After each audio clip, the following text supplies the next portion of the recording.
اسلام کا جو قانون طلاق ہے اس کی تھوڑی سی وضاحت فرما دیں۔ جی، ویسے تو آپ کے علم میں ہے کہ ہمارا دین بھی یہی چاہتا ہے، عقل بھی یہی چاہتی ہے، علم بھی یہی چاہتا ہے کہ اگر کبھی یہ رشتہ بن گیا ہے، یعنی ایک مرد و عورت نے فیصلہ کر لیا ہے کہ وہ میاں بیوی بن کر رہیں گے، تو یہ رشتہ قائم رہنا چاہیے۔ یعنی اس کے بارے میں طلاق کا سوچنا یہ بھی بہت تکلیف دہ ہوتا ہے، کیونکہ اللہ تعالیٰ نے یہ ادارہ قائم کیا ہے انسان کی پرورش کے لیے۔ اس کے لیے بدکاری پر پابندی لگائی گئی ہے، اس کے لیے وفاداری کو ایک بڑی بنیادی قدر قرار دیا گیا ہے۔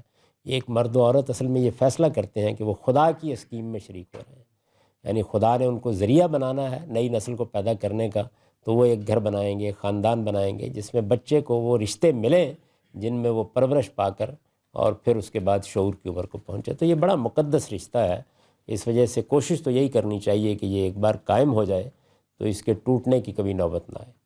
لیکن انسان ہے، بارہ ایسا ہوتا ہے کہ نہیں حالات رہتے اور پھر مرد یا عورت ان میں سے کوئی فیصلہ کرتا ہے کہ مجھے علیحدہ ہو جانا ہے۔ اسلام کا قانون یہ ہے کہ اگر مرد فیصلہ کرے گا تو وہ طلاق دے گا، عورت فیصلہ کرے گی تو وہ طلاق کا مطالبہ کرے گی، اس کے بعد پھر ایک ہی پروسیجر ہے جس سے طلاق دی جائے گی۔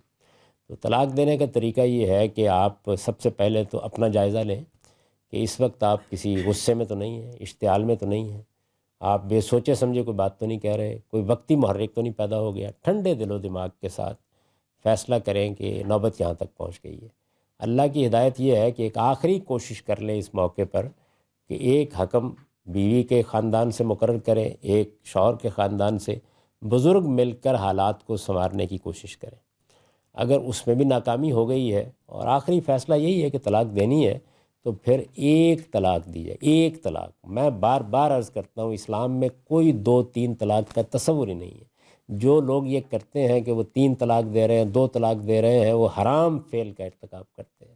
رسالت میں آپ صلی اللہ علیہ وسلم نے اس کے بارے میں کہا ہے، یلعبوا بکتاب اللہ وانا بین اظہرکم، میرے ہوتے ہوئے تم خدا کی کتاب سے کھیل رہے ہو۔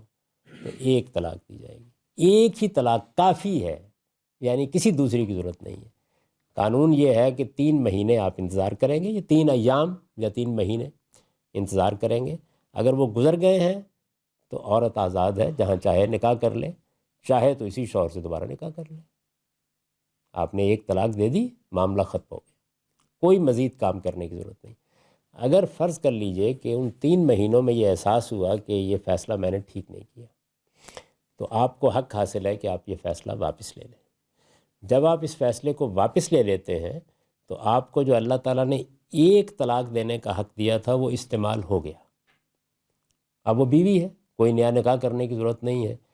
5 سال بعد، 10 سال بعد خدا نخواستہ پھر وہی نوبت آ گئی، تو اب جو آپ طلاق دیں گے اسی پروسیجر سے، 2 گواہ بنا کر ٹھنڈے دل و دماغ کے ساتھ، وہ دوسری طلاق ہوگی۔ اس میں پھر وہی پروسیجر ہوگا۔ 3 مہینے میں آپ نے فیصلہ کیا کہ مجھے طلاق ہی دینی ہے، تو بیوی آزاد ہے، وہ جہاں چاہے اب شادی کر لے، چاہے تو خود اسی مرد سے شادی کر لے دوبارہ، کوئی معنی نہیں ہے، کوئی پرابلم نہیں ہے۔ لیکن اگر 3 مہینوں کے اندر اندر اس فیصلے کو واپس لے لیا اور پھر کوئی 10 سال بعد، 15 سال بعد یہی نوبت آ گئی خدا نخواستہ، تو اب جو طلاق دی جائے گی وہ تیسری طلاق ہے۔ اور اللہ تعالیٰ نے ایک نکاح میں بس یہ 3 ہی طلاق دینے کا حق دیا ہے، تیسری کے بعد پھر ملنے کی گنجائش ختم ہو جاتی ہے۔ یہ ہے قانون۔ جب بھی کبھی خدا نخواستہ ایسی نوبت آئے تو ٹھنڈے دل و دماغ کے ساتھ 2 گواہ بنا کے اس طریقے سے طلاق دینی چاہیے۔ اس کے سوا جو طریقہ بھی اختیار کیا جاتا ہے یا کیا جائے گا وہ ایک ناجائز حرام فعل کا ارتکاب